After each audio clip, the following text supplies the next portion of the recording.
I'm Svitek, 360 Creative Coach, and in this episode, I want to tackle the best way to send video files so people have an ease of accessing them. Now, before I fully get into it though, allow me to invite you to subscribe if you haven't already, that way you get all the various lessons and episodes that I put out right when I put them out. Thank you if you just did, and thank you if you already were. It truly does mean a lot to me, as I hope it does to you. So, when sending video files, I'm going to make the assumption that what you're trying to do is just give someone the ability to watch it versus needing a high quality version, right? Because if they need a high quality version, things like that, then you're going to want to send them a file that you upload into, let's say, Google Drive or WeTransfer, Dropbox, whatever the case may be, that they can download and then play it like that, right? But what I'm talking about is just ease of access, review files that you want to send to, clients, people on your team, and so forth, right? And so you want to make it as accessible as possible, right? That's the name of the game. And, number one, if you try to attach a video file, chances are it's going to be too big to send. And so, if you have something like Gmail, it'll get uploaded onto Google Drive, which you might not think is a bad thing, and then it sends off. But the problem is that's a tough link for people to generally play on their phones. It doesn't matter if it's a Android or iPhone, right? It doesn't matter. It's generally not very friendly to playback. So my recommendation is either sending a YouTube link or a Vimeo link.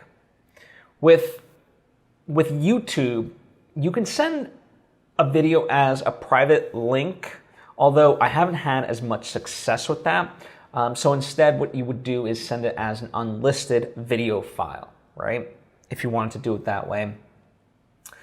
The reason I like Vimeo is because you can do both those things. You can send a private link, and all someone would need is just to type in a password that you create. Or you can send an unlisted link, and that just opens automatically for them. And the benefit of that is you get a notification that someone opened it up, right? So it's a nice way of tracking that stuff. In that way, although if they forward the link on to somebody else, then they could open up just as easily without putting in the password, right? Although in theory, if they forward it on, then the password, they would just put the password in anyway. But the point being, you just want to simplify it as much as possible.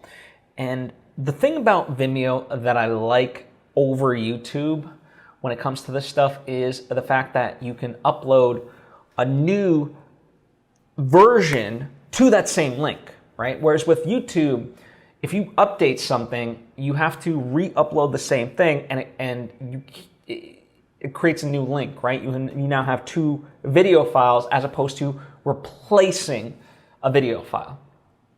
And this is especially advantageous when it comes to, for me, at least as I can think of it, film festivals, right?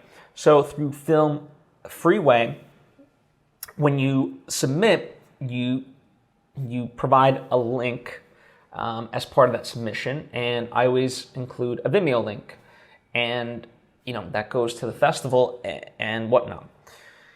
And so obviously at any given point, I want to submit the best version that I have, and if that's the version that they watch, so be it. But if a lot of times, as many of us do, we send in works in progress.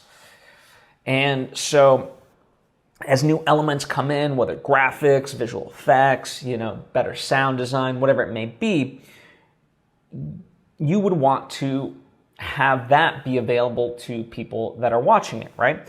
And so by being able to go into Vimeo and replacing that video file, but not changing the link, it allows you to do that, right? And again, if they've already watched it, then it is what it is. But at least this gives you a chance that if they haven't yet, that instead they will watch the updated version as opposed to the former version, right? And like I said, in terms of just straight emailing somebody a link or something like that they, just to review, Vimeo and YouTube are the two best sources because they're just ease of access. Anyone with an iPhone, Android can open it right up, watch it, no big deal, and keep it moving, right? Anything else, it just becomes too cumbersome. Trust me, you don't want to do it. So that's my advice to you. Thank you as always. If you have any questions or thoughts of your own, like other benefits of all of this, please share down in the comment box or hit me up on social media at Svitek. Likewise, if you appreciate what I do and think you might benefit from more direct interaction but can't afford the coaching side that I offer, that's okay. That's what my Patreon page is for, patreon.com/PhilSvitek. It's a way to support my efforts and get a lot of benefits in return as well. Likewise, I have books and movies that are available to purchase by purchasing that stuff. It's symbiotic because the lessons learned through that I get to teach you and you benefit from, right? So it's very cyclical in that nature. So if any of that stuff is of interest, it's all in the description box for you to check out. Thank you so much. I appreciate you. I hope to see you next time.